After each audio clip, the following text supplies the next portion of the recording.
I wanted to make this video kind of in connection with the last video that I made to just clarify a few things. You know, sometimes when you put something out there, you're not sure exactly how it's going to come across, and you're not going to word everything perfectly, and inevitably some things might rub people the wrong way, or you might end up hurting someone. And so I wanted to apologize if anything that I said had that effect on anyone, and I also wanted to clarify a few things. I've made edits here and there to my document when I realized something was not worded in a very good way, and I continue to do that. However, I can't really go back and edit the video, and so that's why I'm making this follow-up video, because I misspoke on one of the slides, and I wrote this in the comments, but I know that most people don't read the comments, so I just wanted to put it right here. So it was when I was talking about counterfeits and sharing a bunch of quotes about deception. As I was listening to this again, I had the scripture in Moroni 7:12 pop up in my mind. All things which are good cometh of God. I do not want to contradict scripture, and so we are going to correct that right now. What I meant to say and what I should have said is, just because you've seen immediate personal benefit come from it doesn't mean it's of God. Sometimes we can be deceived thinking that something that's immediately benefiting us is leading to the ultimate good, whereas it might just be a distraction. I apologize if that confused anyone, and I'm sorry for not being more careful in how I worded that. Please let me know if you catch anything else. I really appreciate feedback. So there's that. The other thing I wanted to share is something that Elder Oak said about what he calls alternate voices. He says, "My remarks will refer to those that speak of God, of his commandments, and of the doctrines, ordinances, and practices of his church.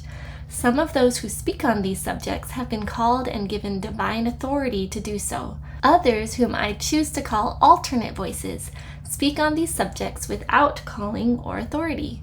Some alternate voices are those of well-motivated men and women who are merely trying to serve their brothers and sisters and further the cause of Zion. Their efforts fit within the Lord's teaching that his servants should not have to be commanded in all things, but should be anxiously engaged in a good cause and do many things of their own free will and bring to pass much righteousness." And he continues, "There have always been alternate voices whose purpose or effect is to deceive. And there have always been other alternate voices whose purpose or effect is unselfish and wholesome. Members who listen to the voice of the church need not be on guard against being misled. They have no such assurance for what they hear from alternate voices." I think that's interesting, the wording he uses. You know, what's the effect? I'm not saying that you should be suspicious of books that are written by Latter-day Saints. There are so many wonderful books written by fellow Latter-day Saints that can inspire and uplift you, but we should still always be on guard whenever we're listening to alternate voices. I also want to clarify that I don't mean that everyone who is on fire about the last days or excited about, preparing for the second coming is necessarily off. Because, we have been counseled. In fact, if you remember in the October 2020 General Conference, there was a huge push to remind us about preparedness and about preparing for the days to come. And I feel like, there is going to be a time when we're going to look back and realize how timely and inspired that counsel was. Elder Bednar said, quote, "Some church members opine that emergency plans and supplies, food storage, and 72-hour kits must not be important anymore because the brethren have not spoken recently and extensively about these and related topics in General Conference. But repeated admonitions to prepare have been proclaimed by leaders of the church for decades. The consistency of prophetic counsel over time creates a powerful concert of clarity and a warning volume far louder than solo performances can ever produce." And a couple examples of talks that have touched on this is Prepare for the Days of Tribulation by Ezra Taft Benson, and There Was Bread by Bishop Waddell. I'll put links to all of these in the description below, and I highly recommend looking into them. But especially want to point you towards President Nelson's talk that he gave, which is called Embrace the Future with Faith. In that, he said, "I urge you to take steps to be temporally prepared. But I am even more concerned about your spiritual and emotional preparation."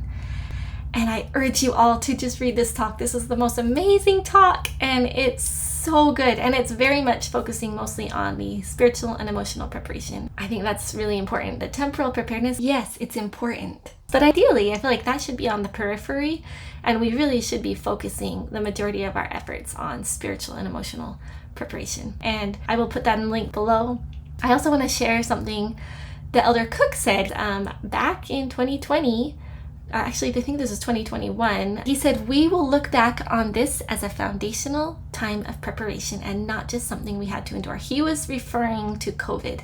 I think that's so interesting because right now I feel like we all kind of look back on COVID and that time is just, wow, that was hard to endure for a variety of reasons. And it's over and we are just like so done with it.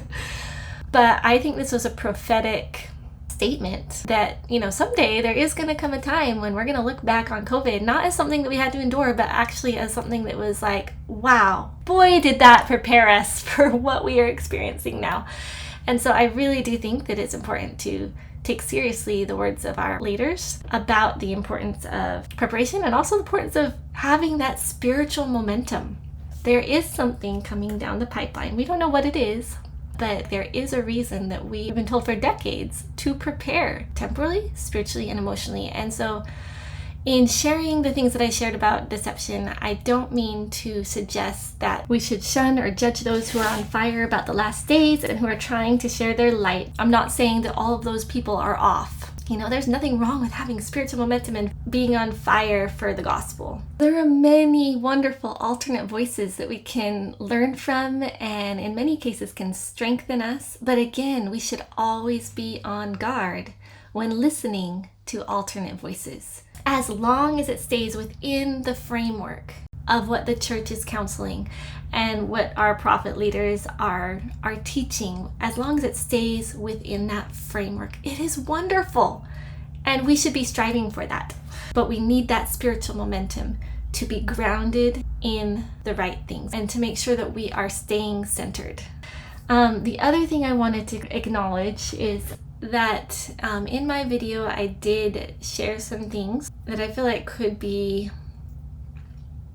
have been taken offensively, particularly when I brought up energy healing or my suggestion of connecting those things to recent horrific events. I totally understand how that could have been very jarring to hear, especially for those who are involved in those things. And, you know, some of you might have been like, oh, where did that come from? And so I do want to acknowledge that I totally understand how some people might have taken offense at that and how I think that deserves more clarification and more context provided. And that is coming in a later video. And I'm so sorry. Please forgive me if anything that I've said or written has offended you. Sometimes I'll say a statement without remembering to bring you along the journey of why I would make such a claim. So that's just a few things I wanted to share, and I hope you all have a wonderful day.